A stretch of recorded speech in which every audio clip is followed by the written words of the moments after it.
Hi guys, welcome to my channel. இது பார்த்தீங்கன்னா என்னோடய ஷாப்லேருந்து வந்திருக்கு ரெட்மி நோட் 10S. கம்ப்ளைண்ட் பார்த்தீங்கன்னா டிஸ்பிளே மாற்ற வந்துச்சு. டிஸ்பிளே மாற்ற வந்ததுக்கப்புறம் சார்ஜ் ஆக மாட்டேங்குது. ஒவ்வொரு டைம் சுவிட்ச் ஆஃப் பண்ணி போட்டால் மட்டும் சார்ஜ் ஆகுது அப்படின்னு சொல்லியிருந்தாங்க.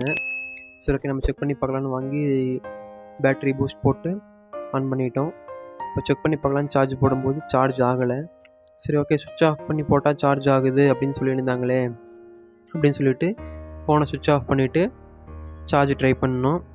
சுவிட்ச் ஆஃப் பண்ணிவிட்டு சார்ஜ் போட்டு பார்க்கும்போதும் பார்த்தீங்கன்னா சுத்தமாக ஆம்ஸே எடுக்கலை. இன்புட் வோல்டேஜ் 0 தான் இருக்குது.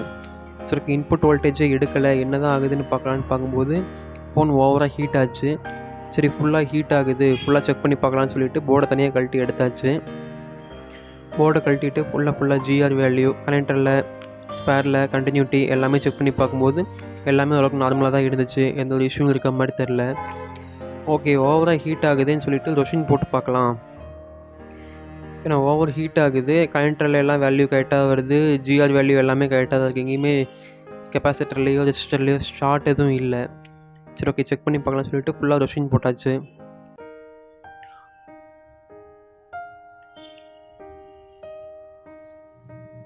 ரொஷின் வந்துட்டு ஃபுல்லாகவே அப்ளை பண்ணியாச்சு.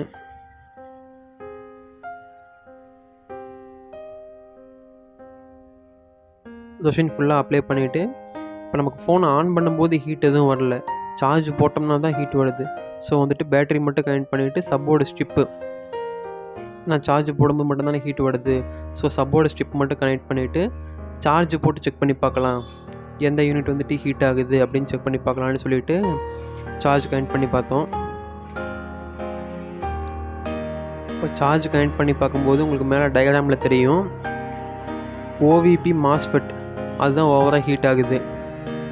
சார்ஜ் கனெக்ட் பண்ணி ஒரு 2 செகண்ட்லேயே போர்டு ஃபுல்லாகவே ஹீட் டெவலப் ஆகிற அளவுக்கு அது ஹீட் ப்ரொடியூஸ் பண்ணுது. ஸோ அந்த மாஸ்ஃபெட் வந்துட்டு இப்போ நம்ம பைபாஸ் பண்ண போகிறோம். ஆல்ரெடி கஸ்டமர் கொடுத்து 2 நாள் ஆச்சு அப்படின்ட்டாங்க. ஸோ டைம் இல்லை, எங்கிட்ட வேறு சிமிலர் போர்டும் இல்லை. ஒருவேளை உங்கள்கிட்ட சிமிலர் போர்டு இருந்துச்சுன்னா மாஸ்ஃபெட் வந்துட்டு ரீப்ளேஸ் பண்ணி ட்ரை பண்ணுங்கள். மேக்ஸிமம் ரீப்ளேஸ் பண்ணி ட்ரை பண்ணுங்கள். இன்கேஸ் முடியாத சுச்சுவேஷனில் அர்ஜென்ட்டு இப்போ உடனே கொடுத்தாகணும் அப்படிங்கிறது மட்டும் பைபாஸ் பண்ணுங்கள். இப்போ நம்ம ரொஷின் போட்டு அதை ஃபுல்லாக க்ளீன் பண்ணிக்கலாம். க்ளீன் பண்ணிவிட்டு நான் யூஸ் பண்ணுறது பார்த்திங்கன்னா மெக்கானிக் சால்ட்ரான் பேஸ்ட்டு.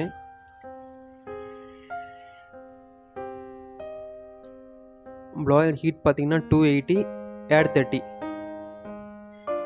ஏன்னா பக்கத்தில் சார்ஜிங் ஐசியும் பவர் ஐசியும் இருக்குது. ஸோ வந்துட்டு ஹீட்டும் எதாவது கம்மியாக வச்சுக்கிறது பெட்டர்.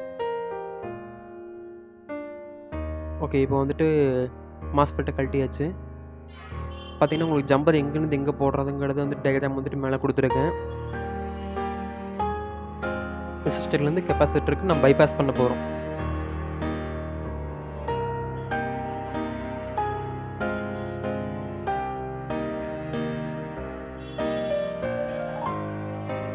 ஓகே, ஜம்பர் வந்துட்டு வேறு எங்கேயும் முட்டாத மாதிரி கரெக்டாக கொடுத்துக்குங்க.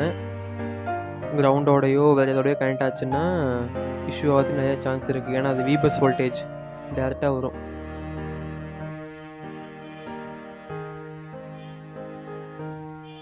ஓகே, இப்போ ஜம்பர் கொடுத்தாச்சு.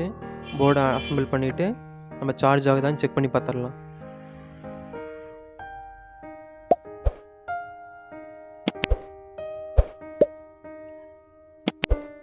ஓகே, சார்ஜ் கனெக்ட் பண்ணி செக் பண்ணிடலாம். சார்ஜ் கனெக்ட் பண்ணியாச்சு. போர்டு வைப்ரேட் ஆகுது. ஓகே, சார்ஜ் இப்போ ஏறுது. என்ன ஆம்ஸில் ஏறுதுன்னு பார்த்தீங்கன்னா 1.99 5 volt 2 amps 1.99 ampere எடுத்துக்குது. பர்ஃபெக்டாக சார்ஜ் ஆகுது. இப்போ பார்த்தீங்கன்னா போர்டும் சுத்தமாக ஹீட் இல்லை, ஃபுல்லாக ரெடி ஆகிடுச்சு. இது மாதிரி நிறைய வீடியோஸ் தமிழில் பார்க்குறதுக்கு நம்ம சேனலை சப்ஸ்கிரைப் பண்ணிக்கோங்க. அடுத்த வீடியோவில் மீட் பண்ணலாம்.